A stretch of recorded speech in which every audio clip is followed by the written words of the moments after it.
evil twins of technocracy and transhumanism, and they're inextricably woven.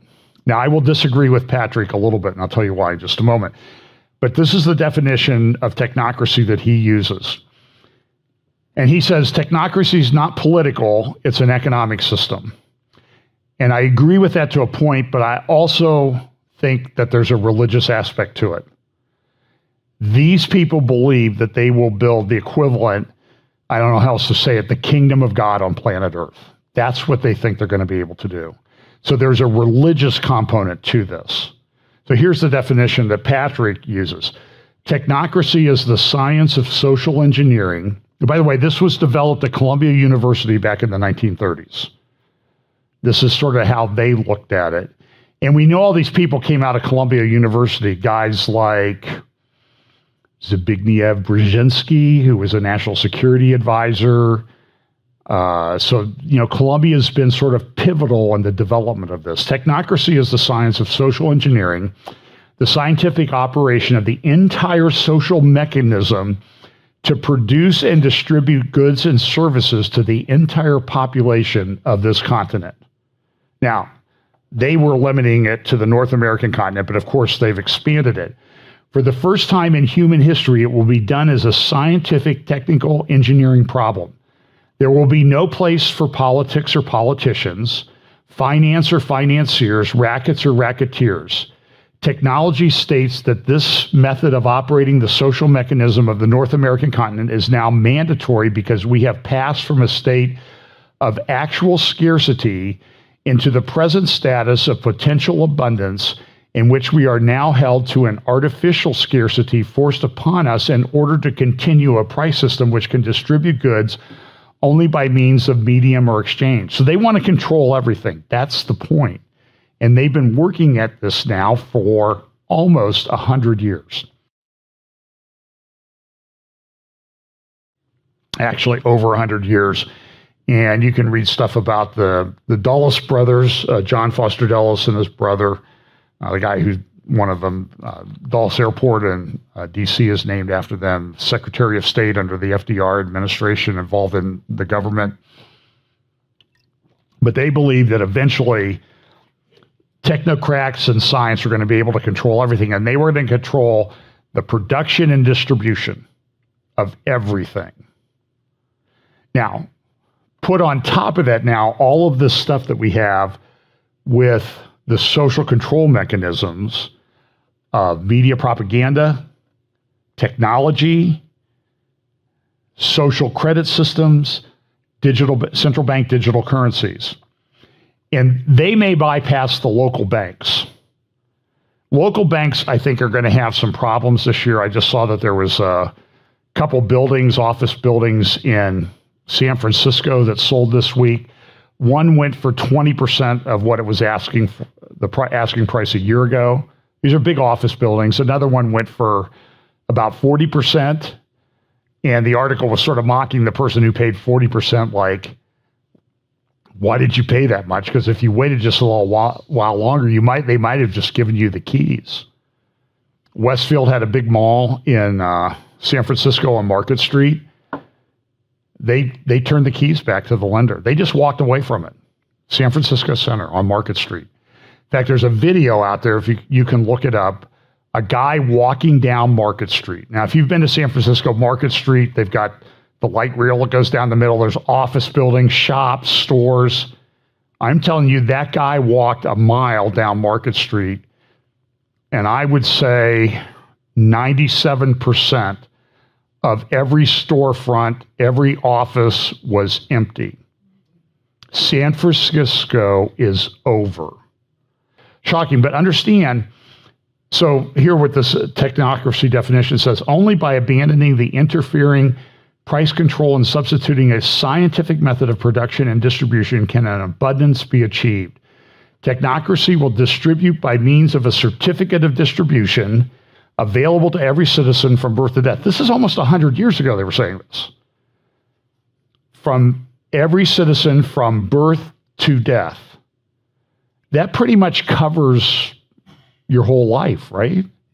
That's their goal. The technate will encompass the entire American continent from Panama to the North Pole, because the natural resources and the natural boundary of this area make it an independent, self-sustaining geographical unit.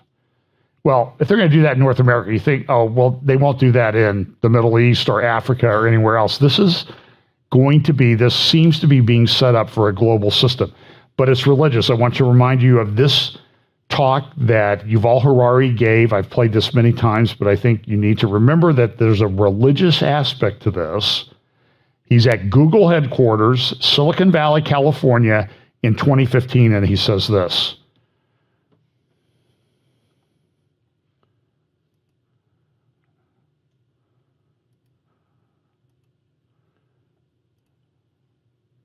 It's a pleasure to be here also, not only to visit Ran and Ariel, but also to be in Silicon Valley, which for me is a kind of special place as a historian.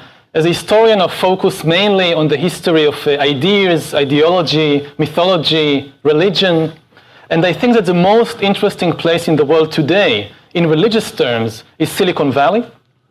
Not the Middle East, not Syria or Afghanistan or Israel or Jerusalem, but Silicon Valley.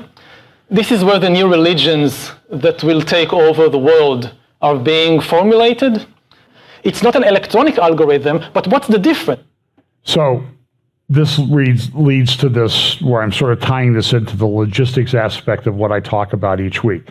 So listen to this passage from Revelation 13 and what is going to happen in this coming last period of human history. Some people call it the 70th week. Some people call the tribulation period. So, but we all know what we're all talking about, the same thing.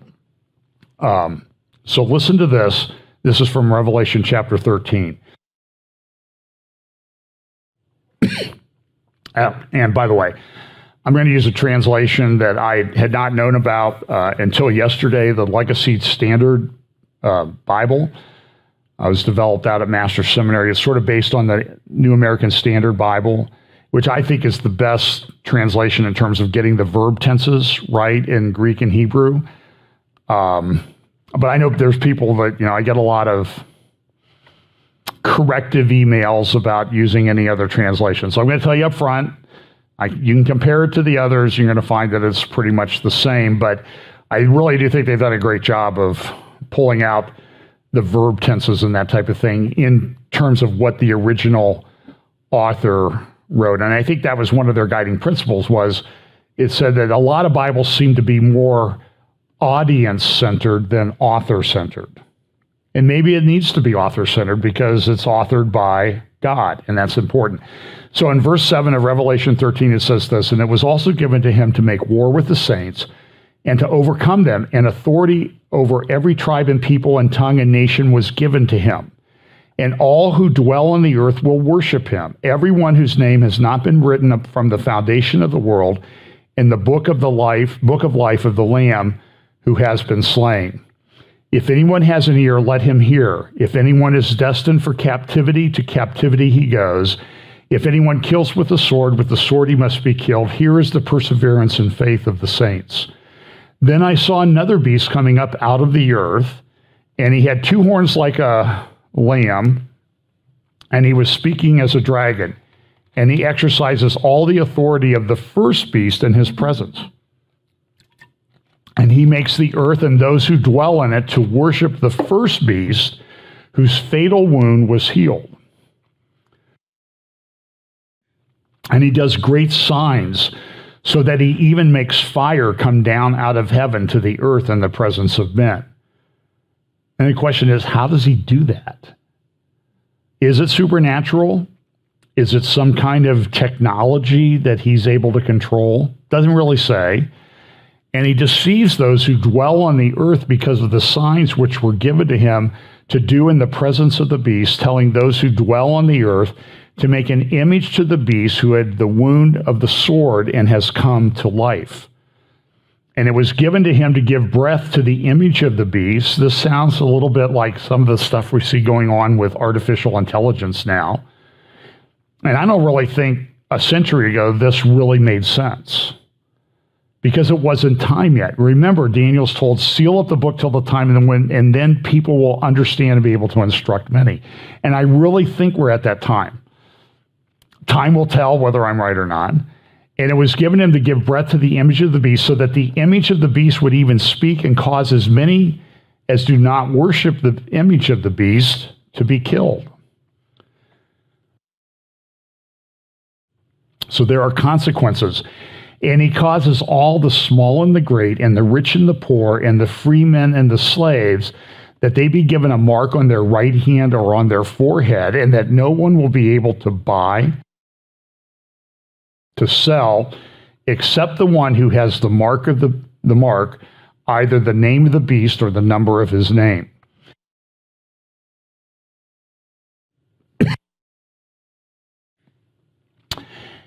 So listen. How does this come about? We don't have the details about how this actually works out. But let me give you my thinking on it. My thinking is this. Now, we know that this appears to come after the abomination of desolation spoken of by Jesus, confirming that Daniel had spoke about it, that it's a future coming event. And this comes about at or after that time. I personally think it happens in very short order. It has to. So I don't think that the abomination of desolation takes place.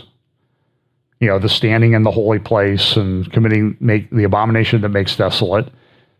I don't think that happens. And then the Antichrist, the first beast and the second beast, the false prophet, get together and say, it would be a good idea if we devised a system that would be able to control how people buy and sell. We could really control everybody then and make them worship